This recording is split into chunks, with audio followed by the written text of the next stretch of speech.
सर्वेभ्यो नमो नमः। तो दोस्तों आज हम 17वीं और 18वीं श्लोक को देखेंगे। तो 17वां श्लोक कुछ इस तरह से है। अविनाशी तु तद्विधि येन सर्वमिदं ततं विनाशमव्ययस्यास्य न कश्चित् कर्तुमर्हति। अर्थात जो प्रस्तुत श्लोक है इसमें सत्य और असत्य वस्तु के स्वरूप का निरूपण एवं अर्जुन को युद्ध करने की आज्ञा दी गई है श्री कृष्ण जी द्वारा। तो देखते हैं।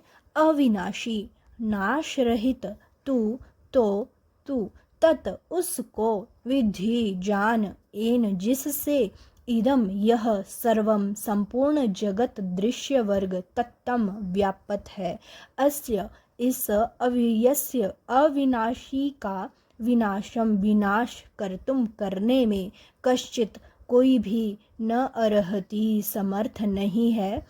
इसी तरह से 18वां श्लोक है।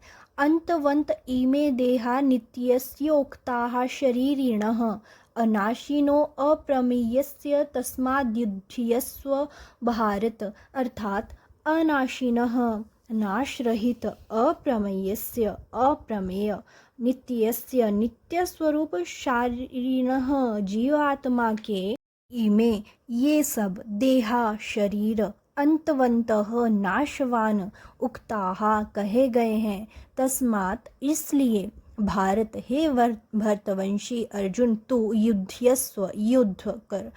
धन्यवाद।